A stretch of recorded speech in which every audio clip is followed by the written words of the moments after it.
Welcome back, everyone. Before we dive in, be sure to drop your thoughts, feelings, and lessons in the comments below. Like the video and subscribe so you never miss stories like this. Let's get into it.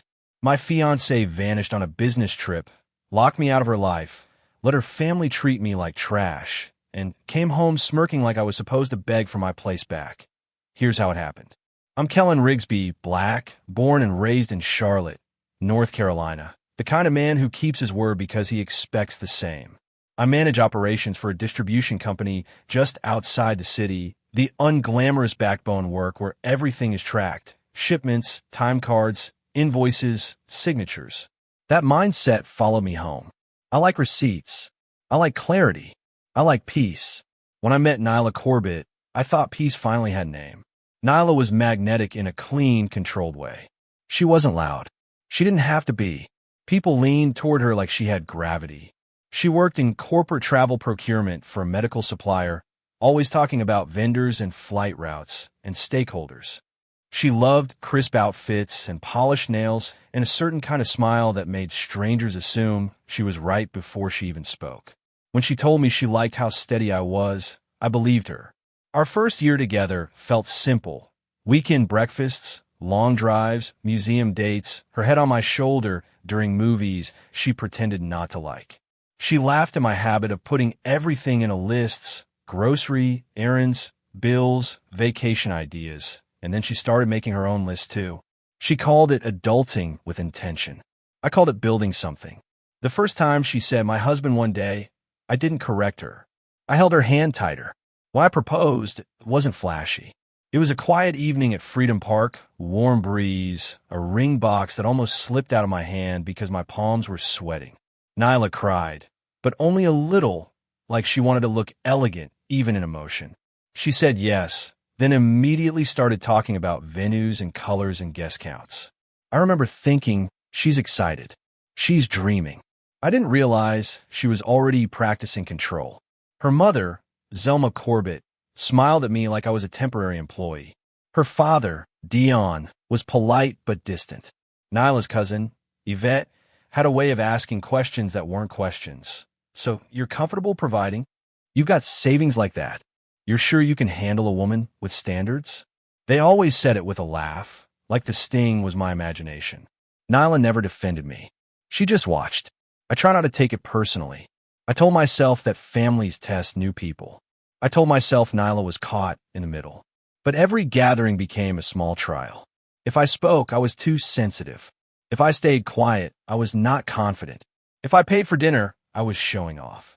If I didn't insist, I was cheap. Nyla would squeeze my knee under the table sometimes, not to comfort me, but to signal I should behave. The wedding planning turned into a slow grind. Deposits, contracts, schedules. The venue was in Charlotte, an airy space with tall windows and too many rules. The DJ contract was in my name because my credit was stronger. The catering deposit came from my account because Nyla said her money was tied up temporarily. She promised she'd reimburse me once her bonus hit. She said it casually, like my money was a bridge she could walk across whenever she needed. The first time I asked for a clear breakdown, what she was paying, what I was paying, she rolled her eyes and said, "Why are you turning love into a spreadsheet?" It was a sentence designed to shame me. I backed down because I didn't want to be that man, the one who counts pennies while planning forever. I didn't see that she wasn't asking for trust. She was asking for access without accountability. 2 months before the wedding, she started talking about a big business trip to Chicago, a vendor summit, mandatory attendance, a chance to impress executives. She repeated those words like a mantra: vendor summit, mandatory, executives. She said it would be 4 nights. She'd be in meetings all day. She'd barely have time to breathe. I offered to pack her carry-on the way I usually did. Folded neat, chargers in a pouch, travel-size cologne. She told me not to. "I need you to respect my privacy while I'm gone," she said. She was sitting on our couch, shoes still on, scrolling through her phone like she was distracted. Her tone wasn't soft. It wasn't affectionate. It was managerial, like she was setting policy. I blinked, waiting for a smile, a wink, something that said she was joking. Nothing came. She looked up only long enough to confirm I heard her, then went back to her screen. Privacy from what? I asked. From you hovering, she said. From you checking in every hour. From you overthinking. I need to focus. I wasn't a hovering man. I checked in because I cared. But the way she said it made me sound like a problem she had to manage. She leaned closer, lowered her voice, and added, "If you love me, you'll give me space without making it a thing." It wasn't a request. It was a trap. Agree, or prove you don't love her. I nodded because I didn't want to fight before a trip. I told her I understood. I told her I trusted her. She kissed me once, quick and dry, then stood up and walked to the bedroom to finish packing. I watched her go, and a thin thread of worry slid into my chest.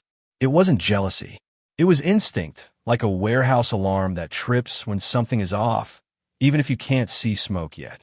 The morning she left, she dressed like she was going somewhere she wanted to be seen.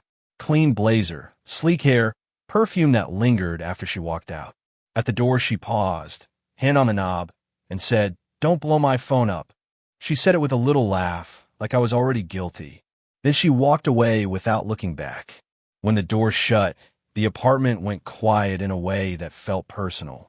I waited an hour, then texted, "Safe flight. Love you." The message stayed delivered. No heart. No landed. Nothing. I told myself she was in the air. I forced myself to work. I moved pallets and managed schedules and pretended I wasn't checking my phone every few minutes. By lunchtime, she still hadn't replied. I sent another. Hope the summit starts smoothly. Delivered. Silence. That night, she posted a photo on social media. Chicago skyline through a hotel window, room service tray in the foreground, conference badge tossed like an accessory. The caption said, "Work mode." It looked curated, not tired. People commented on fire emojis and boss. I stared at the photo too long, then closed the app and tried to swallow the feeling creeping up my throat. I called once, straight to voicemail. On day 2, her mother called me. Zelma's voice was sweet on top and sharp underneath. "How is Nyla?" she asked, like it was my responsibility to monitor her. I told her Nyla was busy and hadn't really checked in. Zelma hummed. "Well, don't suffocate her," she said. "Nyla is focused. Men like you get insecure when women are ambitious. Men like you." As if I was a predictable problem. I asked Zelma what she meant. She laughed. "I'm saying respect her privacy." Then she hung up. I stood in the kitchen with my phone still pressed to my ear, feeling like I'd been slapped by someone wearing a smile. That night, I tried again. One text. "Just want to hear her voice. Call when you can." Delivered. No reply. I slept in fragments, waking up to silence. Day 3 was when the check-in started. Nyla's cousin Yvette texted me. "You good? You seem tense lately." A friend of Nyla's, Marnie, sent, "Hey, everything okay? Nyla said you've been stressed."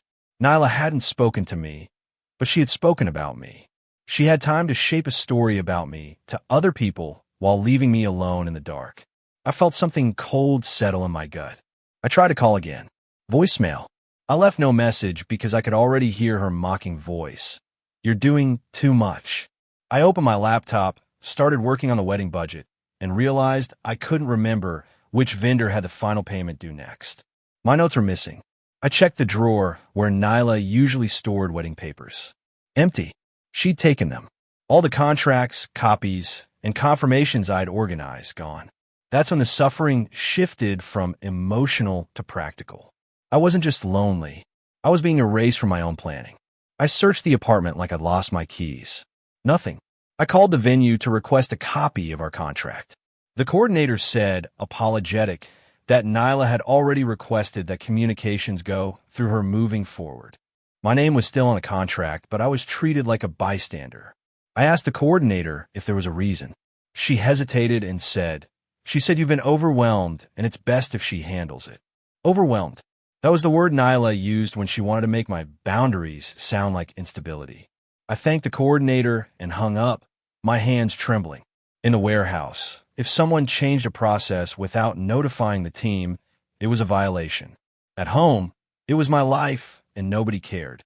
On day 4, Nyla posted again, a dimly lit restaurant table, 2 glasses, a candle. The caption, "Client dinner." No faces, but the angle was intimate, like the person across from her mattered. My chest tightened. I scrolled through the comments and saw a name I didn't recognize. Lachlan Briscoe. Writing, always a pleasure. Nyla liked the comment within minutes. She couldn't answer me, but she could like him. I click his profile. Black man, mid-30s, polished smile, consultant in his bio, photos with rented luxury energy. I felt foolish for looking, but my mind was building a pattern whether I wanted it to or not. That night, I didn't sleep at all. I stared at the ceiling and replayed every moment Nyla dismissed me. Every time she made me feel like love was something I had to earn by staying small. On day 5, I went to work on autopilot. My supervisor asked if I was okay. I lied and said yes. I moved through aisles of inventory, listening to the beeping forklifts and the steady rhythm of scanning devices. Those sounds usually calmed me. That day, they sounded like a countdown. When my lunch break came, I sat in my car and opened the bank app. The shared savings account we had for wedding expenses was lower than it should have been. At first, I thought I misread the balance. Then I saw a withdrawal, then another, both labeled as travel-related charges, but not from our usual cards. I checked the transaction details and realized Nyla had linked the shared account to a digital wallet. She had pulled money without asking. My throat went dry. I called the bank and confirmed the transfers were authorized from a device registered under her name. Authorized, like trust can be weaponized and still be authorized. That night, Nyla finally called. Not to apologize, not to explain. She called at 11:48 p.m. and opened with, "Why did my mom tell me you sound upset?" Like my emotions were an inconvenience she heard about through someone else. I told her calmly that I hadn't heard from her, and I was worried. She sighed like I was exhausted. "I told you to respect my privacy," she said. "You're doing too much." I asked her about the withdrawals. There was a pause, then a small laugh. "Oh my God, Kellen," she said. "That's wedding money. It's for the wedding." "You withdrew it for Chicago," I said. "Chicago is work," she snapped. "And if I need to spend money to look professional, I will." "You're supposed to support me." Support. The word she used when she wanted obedience. I asked why she hadn't told me. She said, "Because you turn everything into a debate." Then she ended the call with "Stop stressing me out," and hung up. That was the moment my grief turned into clarity. She was not confused. She was not overwhelmed. She was not accidentally neglectful. She was deliberate. She was punishing me for wanting respect. I sat in the dark living room and realized I had been trying to win a game where the rules changed whenever I got close to feeling safe. The next morning, I made a decision. If privacy was her requirement, I would meet it fully. When she returned to Charlotte, she came in with a suitcase and a posture that said she was still in control. She didn't run to me. She didn't touch me. She dropped her bag by the door and looked around like she was inspecting whether I'd kept the place worthy of her. "You've been acting strange," she said. "Don't start a fight." It was a warning, not a greeting. She walked to the kitchen, poured water, and didn't offer me any. I asked if the trip went well. She shrugged. "Productive," she said. Then she added, "And before you ask, no, you don't need details. Respect my privacy." She said it like a slogan she enjoyed.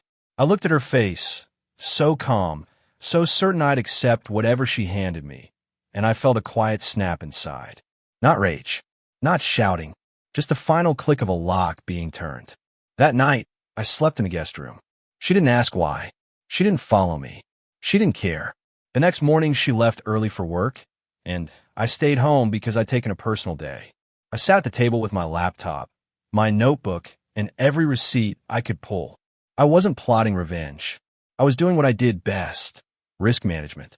I made 3 columns. What was in my name, what was shared, and what I could remove without drama. The venue contract was in my name. The DJ contract was in my name.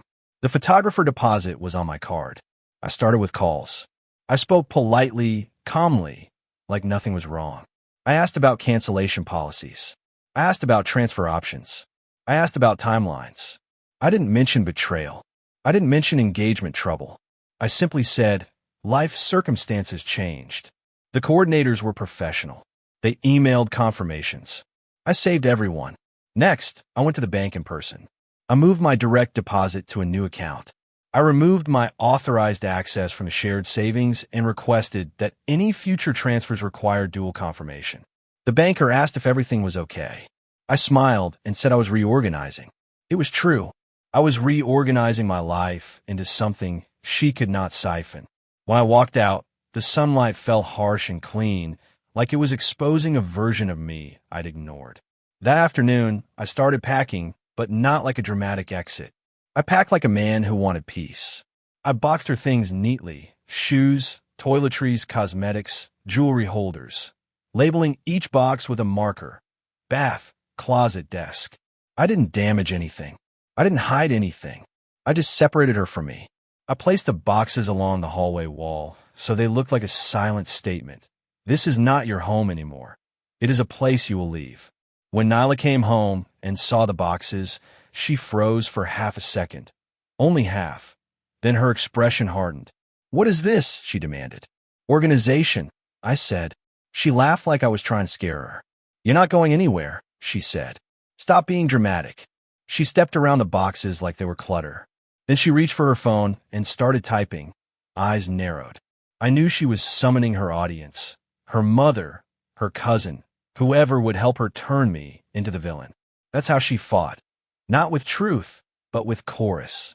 I sat at the table, opened my laptop, and drafted a single email. Short, respectful, final. Since privacy is a requirement, I'm opting out of the marriage. I will not compete for basic respect. Your belongings are packed. I've arranged lease changes. We can coordinate pickup. I didn't insult her. I didn't accuse her. I didn't beg. I hit send. Then I closed the laptop like I was closing a file. Nyla read the email on her phone, even though she was standing 10 feet away. Her eyes flicked over the words, and her mouth curled. "You're bluffing," she said. "You can't handle a woman who knows her worth." "I'm not debating," I replied. Her face sharpened. "After everything I've done for you," she snapped. She said it with the confidence of someone who truly believed taking from me was doing something for me. Then she walked into the bedroom and slammed the door, not out of heartbreak, but out of fury that her leverage wasn't working. When she came out, she was already calling Zelma. I heard her say, "He's acting crazy." Zelma arrived the next evening, sweeping into the apartment like she owned it. Yvette came too, eyes bright with the thrill of conflict. Zelma didn't ask what happened. She declared it. "Kellen," she said, "you will not embarrass my daughter. You will not throw away a good woman because you're insecure." Insecure. That word again. I looked at Nyla. She stood behind her mother's shoulder with a cold little smile, letting them attack me like train guards. I didn't argue with them. I didn't raise my voice. I simply said, "Her things are packed. She can take them today or tomorrow." Zelma scoffed. "You don't get to decide," she said. Yvette added, "This is why she needed privacy. You're controlling." Nyla didn't correct them. She let them believe whatever helped her. Then she said, with no emotion, "I'm not leaving." That was when I did the most powerful thing I'd done in months. I stopped trying to convince anyone. I had already filed paperwork with the leasing office to remove myself at the end of the month and confirm my transfer request at work. I didn't need their approval. I didn't need them to understand. I just needed to execute quietly. So I looked at Nyla and said, "Then I will." Her smile faltered for the first time. 2 days later, karma started moving without my help. Nyla's company called her into a meeting. She came home early, not tearful, angry. "They're questioning my travel expenses," she said, pacing like a trapped animal. "They're acting like I did something wrong."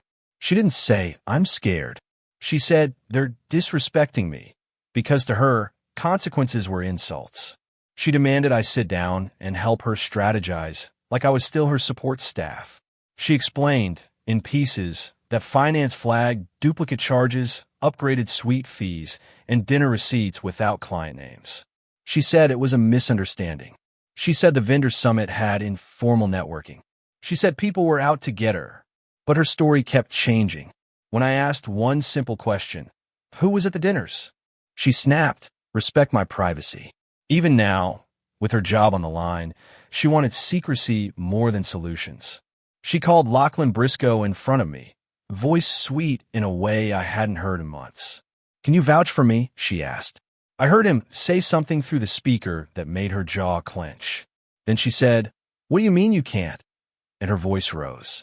She tried again, softer. He didn't budge. When she hung up, she stared at the wall like she couldn't understand how someone could refuse to protect her. The next day, her access badge stopped working. She came home furious, tossing her purse onto the couch. "They suspended me," she said like she'd been personally attacked. Zelma called within minutes, already convinced it was someone else's fault. "They're jealous of you," Zelma insisted. "They're threatened." Nyla nodded along, absorbing the comfort of a world where she was never accountable. Not once did she say, "I shouldn't have taken that money." The termination email arrived on a Friday morning. I wasn't home. I was at work, finalizing my transfer. Nyla called me, voice sharp and shaking. "They fired me," she said, "for falsified expense reporting." She said words like they were unfairly assigned to her. Then, without missing a beat, she said, "You have to fix this. You know people. You always know what to do." She still believed my steadiness existed for her benefit. I sat in my office, staring at the email from my company confirming my new role in Raleigh. My hands were calm. My voice was calm. "I'm not fixing anything," I told her. Silence stretched. Then she exploded. "So you're just going to let them ruin me?" she shouted. I almost laughed, not out of humor, but out of disbelief. She didn't care that she had been ruining me quietly for months. She only cared when the pain landed on her. I moved out the following week. I didn't announce it on social media. I didn't tell mutual friends to pick sides. I didn't give speeches. I simply packed my things and left the keys on the counter, exactly where the leasing office told me to. Nyla wasn't even there when I walked out. Later I heard she told people I ran because I couldn't handle her ambition. Zelma told anyone who would listen that I was weak. I didn't correct them. Raleigh felt like clean air. New apartment. New route to work. New mornings where my chest didn't tighten the moment I opened my eyes. The promotion came with higher pay and less chaos. I rebuilt my savings quietly. I started cooking again, real meals, not stress snacks. I stopped checking my phone for someone who enjoyed my silence more than my love. On a Tuesday evening, I took the engagement ring to the jeweler, sold it, and used the money to pay down a personal goal I'd postponed. Months later, I heard through a coworker's cousin that Nyla was still blaming everyone else. Still no remorse. Still talking like she'd been wronged. But her life had shrunk, job gone, references complicated, interviews ending abruptly when they asked why she left. Meanwhile, my life expanded privately in the only way that mattered: peace, stability, and self-respect. She asked for privacy. I respected it completely, and in doing so, I finally gave myself the one thing she never offered me: a future that didn't require me to beg to be treated like a person. If you stay to the end, you understand the real win wasn't revenge, it was peace. Subscribe for more stories like this, because the next one is even colder and even more realistic. And if you want part 2 style breakdowns, how to spot control disguised as privacy, drop peace in the comments, and I'll hear as many as I can. The end.